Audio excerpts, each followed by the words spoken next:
নমস্কাৰ বন্ধু বান্ধৱীসকল। আজি আমি আলোচনা কৰিবলৈ লৈছোঁ অসম চৰকাৰৰ আগন্তুক যি আছাম ডাইৰেক্ট ৰিক্ৰুটমেণ্ট পৰীক্ষা, অসম পুলিচৰ ক্ষেত্ৰত যি পৰীক্ষা হ'বলৈ গৈ আছে, বা টেটকাম ৰিক্ৰুটমেণ্টৰ ক্ষেত্ৰত যি পৰীক্ষা হ'বলৈ গৈ আছে, বা LP-UPৰ যি নিযুক্তিৰ সম্পৰ্কত। অৰ্থাৎ মুখ্যমন্ত্ৰী মহোদয়ে যি ঘোষণা কৰিছে যে 35,000তকৈ অধিক পোষ্টৰ নিযুক্তি হ'ব, আৰু সেই হিচাপতে অসমৰ বিভিন্ন প্ৰান্তৰ প্ৰাৰ্থীসকলে এই পৰীক্ষাসমূহৰ কাৰণে প্ৰিপেৰেশ্যন চলাই আছে, আৰু বহুতেই কিছু পলম হোৱাৰ কাৰণে তেওঁলোক যথেষ্ট চিন্তাত আছে, কেতিয়াকৈ এই পৰীক্ষাবিলাক হ'ব। তেওঁলোক বিভিন্নজনে প্ৰশ্ন সুধি থাকে। কিন্তু এই মুহূৰ্তত আমি পৰীক্ষাটো কেতিয়া হ'ব সেই সম্পৰ্কত আলোচনা নকৰোঁ, কিয়নো আপোনালোকে নিশ্চয় জানে কম্পিটিশ্যন আজিৰ যুগত যথেষ্ট বেছি। লাখ লাখ প্ৰশিক্ষাৰ্থী, লাখ লাখ যুৱক যুৱতী এই পৰীক্ষাসমূহত অৱতীৰ্ণ হয়, আৰু কোনোবাই হয়তো অলপ নম্বৰৰ কাৰণেই নাপায়। গতিকে আজি আমি আলোচনা কৰিম যে এই যি আগন্তুক 35,000তকৈ অধিক পোষ্টৰ নিযুক্তি হ'বলৈ গৈ আছে, তাৰ কাৰণে আপুনি নিজকে কেনেদৰে প্ৰস্তুতি চলাব, কেনেদৰে আপোনাৰ সুযোগটো বৃদ্ধি কৰিব। বৰ্তমান সময়ত যুৱক যুৱতীসকলৰ মাজত দেখা দিয়া এটা মূল সমস্যা হ'ল যে ডিপ্ৰেশ্যন। তেওঁলোক হতাশ আৰু নিৰাশ হৈ যায়। এতিয়া তেওঁলোকে ইণ্টাৰভিউ অনুষ্ঠিত নোহোৱাৰ কাৰণে, পৰীক্ষা অনুষ্ঠিত নোহোৱাৰ কাৰণেই বহু প্ৰাৰ্থী তেওঁলোক হতাশ নিৰাশ হৈছে। কিন্তু তেনেদৰে যদি আমি আগবাঢ়োঁ, হতাশ বা নিৰাশ হ'লে নহ'ব, কিয়নো কিছু সময় বৃদ্ধি পোৱাৰ লগে লগে আপোনাৰ পঢ়িবৰ কাৰণে আপুনি কিছু সময় আপোনাৰ বৃদ্ধি হৈছে, সেই বুলি ভাবি পজিটিভ ইয়াত কৰিবলৈ আপোনালোকে নিশ্চয় দেখিছে যে বিগত বৰ্ষত অসম চৰকাৰে নিজৰ প্ৰতিশ্ৰুতি অনুসৰি 1 লাখ নিযুক্তি দিছে। আগন্তুক 35,000তকৈ অধিক পোষ্টৰ কাৰণে তেওঁলোকে নিযুক্তি হ'ব, সেই বিষয়ে ইতিমধ্যে মুখ্যমন্ত্ৰী মহোদয়ে ঘোষণা কৰিছে, আৰু অসমত এটা পঢ়াৰ পৰিৱেশ গঢ় লৈ উঠিছে। সেই হিচাপত কিন্তু প্ৰতিযোগিতাও যথেষ্ট বৃদ্ধি পাইছে, পোষ্টৰ তুলনাত প্ৰাৰ্থীৰ সংখ্যা যথেষ্ট বেছি। গতিকে কিছু নিৰ্বাচনৰ অধিসূচনাৰ কাৰণেই হওক বা অন্যান্য কাৰণতে কিছু পলম হৈছে, কিন্তু যি কমপ্লিমেণ্ট দিছে, যি প্ৰতিশ্ৰুতি দিছে, সেইমতে নিযুক্তি হ'বলৈ গৈ আছে। গতিকে আপুনি আপোনাৰ সুযোগটো কেনেদৰে বৃদ্ধি কৰিব, সেই সম্পৰ্কত আজি আমি আলোচনা কৰিম। আৰু বহু যুৱক যুৱতীৰ, ছাত্ৰ ছাত্ৰীৰ ক্ষেত্ৰত যিটো কাউন্সেলিঙৰ যথেষ্ট প্ৰয়োজন, বৰ্তমান সময়ত নিজকে মটিভেট কৰি ৰখাটো যথেষ্ট প্ৰয়োজন। আৰু লক্ষ্যত উপনীত নোহোৱালৈকে লক্ষ্য স্থিৰ কৰি নিজক মটিভেট কৰি আগবাঢ়ি যাব পৰাজনহে প্ৰকৃত সফল ব্যক্তি বুলি আমি ক'ব পাৰোঁ। আপোনালোকে নিশ্চয় জানে, পঢ়া শুনাত কাৰোবাৰ ভাষণ শুনি, কাৰোবাৰ বক্তৃতা শুনি আমি কিছু সময়ৰ কাৰণে মটিভেট হওঁ, কিন্তু পুনৰ ডিমটিভেট হৈ যাওঁ, নিজৰ লক্ষ্য উদ্দেশ্যত আমি পাহৰি যাওঁ। বৰ্তমান সময়ত ছ'চিয়েল মিডিয়াৰ যুগ, বিভিন্ন সামাজিক ঘটনাৰাজিয়ে, বিভিন্ন বন্ধু বান্ধৱীৰ আচৰণে আমাক ডিমটিভেট কৰি দিয়ে।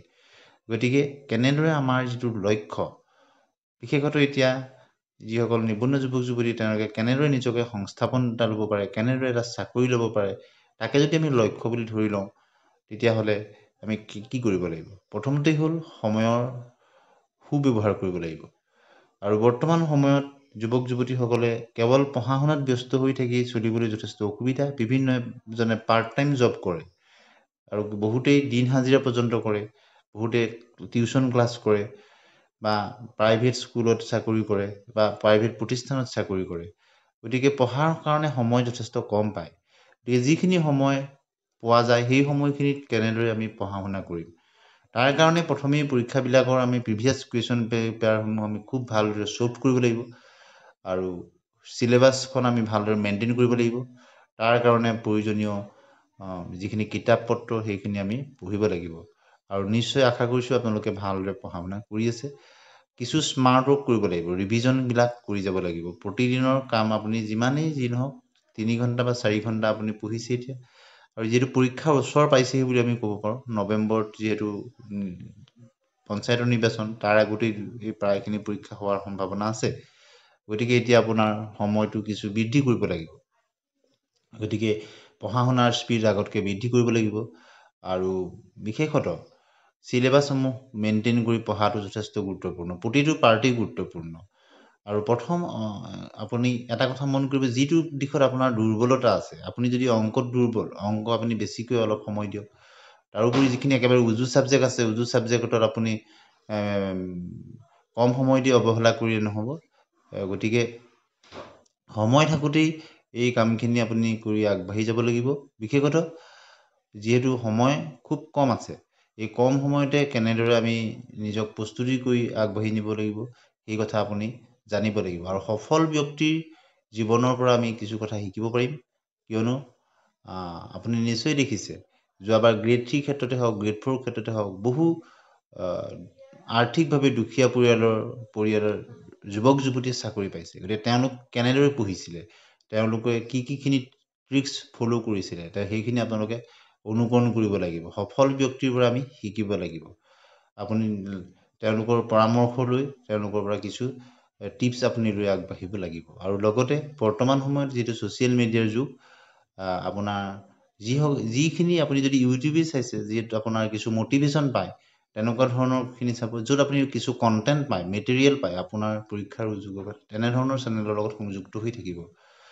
গতিকে আনক সমালোচনা কৰি খুব সহজ, কিন্তু নিজক আত্মসমালোচনা কৰি নিজৰ ভুলখিনি শুধৰণি কৰি যদি আমি আগবাঢ়ি যাবলৈ শিকোঁ, তেতিয়া যেন দেশৰ সুনাগৰিক হিচাপে আমি গঢ় দিব পাৰিম। গতিকে আপোনাৰ কোনটো বিষয়ত দুৰ্বলতা আছে সেইটোত আপুনি বেছি ফ'কাছ কৰক, আৰু কোনোবাটো বিষয়ত পাৰিম বুলি কিন্তু আপুনি ৰিভিজন নকৰাকৈ নাথাকিব। গতিকে সময়মতে কামখিনি যদি কৰে, তেতিয়া আপোনাৰ নিশ্চয় সফলতা পাবলৈ সক্ষম হ'ব। ইয়াৰ উপৰি মডেল কুৱেশ্যন কিছুমান কৰক, মক টেষ্ট কিছুমান দিবলৈ আপুনি চেষ্টা কৰক। আৰু তেতিয়া আপোনাৰ যিখিনি আখুৱা আছে নিৰ্দিষ্ট সময়ত কৰাৰ ক্ষেত্ৰত, সেইখিনি আপুনি সফল হ'ব পাৰিব। আপোনালোকে নিশ্চয় দেখিছে যে এই যিখন চৰকাৰে যথেষ্ট যি প্ৰতিশ্ৰুতি দিছে, প্ৰতিশ্ৰুতি 1 লাখৰ নিযুক্তি প্ৰায় সম্পূৰ্ণ হৈছে, আৰু যি আগন্তুক 35,000কৈ অধিক পদৰ কাৰণে নিযুক্তি হ'বলৈ গৈ আছে, তাত যদি আপুনি এজন হ'ব পাৰে, তেতিয়া নিশ্চয় আপোনাৰ অনুকৰণ কৰি অন্যান্য